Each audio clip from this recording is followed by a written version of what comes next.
Hey guys, welcome to Unbiased Rugby. So obviously it's a bit late, this news, but I just thought I'd give my opinions on it.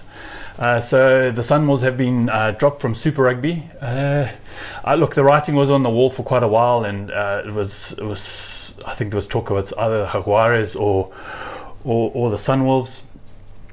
But with Argentina being a full member of SANZAAR, I doubt they would have kicked out the Jaguares.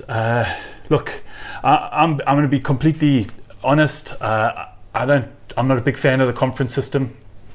I can understand how it works, and I can understand that at least I'm guaranteed that one of my teams is going to be in. There'll be some home quarterfinal or a semi-final, but I feel it tends to breed mediocrity. So I prefer full round robin. Everyone plays everyone. The top 8 teams go through to quarterfinals, top 4 to semi-finals, and whoever wins is top of the log. They obviously get their home finals or semi-finals or quarterfinals, and that's it. Regardless, it's the top 4 teams that will get the top quarterfinals. The top 2 teams get the semi-finals, and so on and so forth. So 15 teams, it doesn't make sense then to have 15 teams. It's obviously good to go back to Super 14. Super 14 was a really good format. It was probably the last format that was still fairly decent in Super Rugby. I'll be honest, I still maybe preferred Super 12 or Super 10, and then we're going really far into the past. So yeah, look, we're still going to have the 4 South African sides, 4 Australian sides, 5 New Zealand sides, and the one Jaguares, the Argentinian side. Look, if we wanted to have a really fair competition and we wanted to have a really strong Argentina, I'd probably suggest that they probably have 2 teams. But then who loses a team? Would New Zealand lose one of their teams, and then there'd be 2 Argentinian teams? It just doesn't make sense to have one team in the competition. And I'm not saying Argentina have the player base, but they've got a lot of player base overseas. But it's going to come down to funds and money, who can afford what. So yeah, look, from a completely, if I'm just looking at a piece of paper and going, okay, I look at it and I think, great, we need to drop a team. SunWolves, it's quite sad because they've obviously started playing really exciting rugby. They've started winning games. They beat the Chiefs. It was their first away win against the New Zealand side, and they started making that progress. And I always felt a bit sorry for them because they really didn't have a pre-season. I felt they were just added to the competition as a bolt-on, and they didn't really get a buy-in from the Japanese to have a proper Super Rugby side.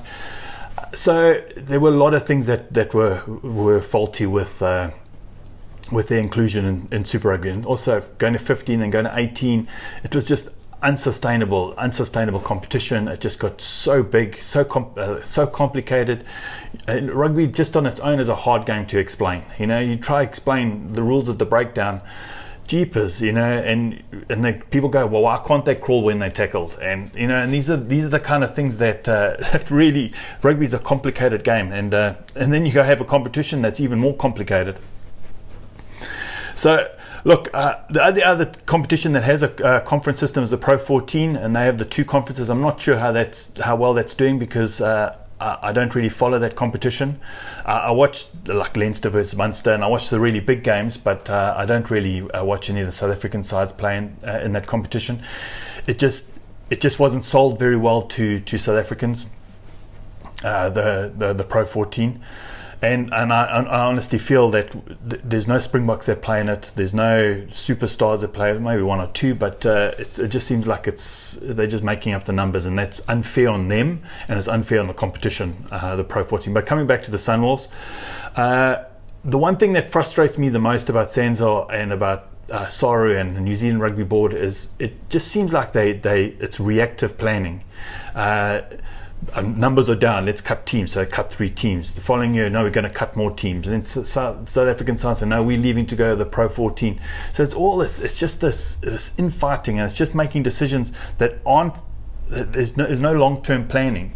You know, regardless of what you think of the League of Nations or the Nations Cup or whatever they want to call it, at least it seems like they've got a bit of a plan. It might not be everyone's cup of tea, and it might not be 100%, but at least they've got a goal, a 10-year goal. And if they could have said, you know, the TV deals are up in 2020, we obviously need to cut a team, but you know, going forward, we'd like to have 2 divisions, maybe 8 and 8, and then have a promotion relegation. You know, this is real planning, not. It just seems like it's shooting from the hip. And you know, I can see the point of of losing a team, but I'd never want somebody, because these guys have families. You know, they have contracts. You know, it's difficult. You know, you're working with people's lives, and it's not just the 30 players or the 32 players that they have in the squad. You know, it's the coaches, the assistant coaches, the doctors. These people are all involved in that team, and all of them are going to now lose their position, lose their positions. And how are they going to attract really good players for the 2020 season if everyone knows that in 2021 they're going to be gone? You know, it's the same as what happened to the Kings when they went to Pro 14. They lost everyone. You know, everyone left. So yeah, I see the point of having a completely fair competition, a competition that's based 100% on merit. The top teams go through, regardless if the 4 top teams are New Zealand, and that's how the finals work out. That's how the finals work out. I honestly believe that South African rugby, New Zealand rugby, and Australian rugby, and actually rugby in general in the Southern Hemisphere would be so much better if it was a completely level playing field. At the end of the day, the New Zealanders are way ahead of most of us, and we need to be able to compete against them and not have some unfair advantage, that some mediocrity. Yeah, and so yeah, I'm bitterly disappointed that the SunWolves are going, because they play a very, very exciting brand of rugby. It's very, very expansive. It's different. It's exciting. It's a lot more expansive than some of the New Zealand sides, and I'm going to miss that. I'm going to miss that part of the competition, or them being part of the competition, but we'll still get to enjoy them next year. So yeah, overall, I think it's a good idea that we go to drop down to 14 from a completely cerebral point of view, just thinking about it without any consequences. It's disappointing that it was the SunWolves, but I can't really think of any alternative that they would have chosen. So yeah, guys, what do you think? You know, do you think dropping the SunWolves is a good idea, a bad idea?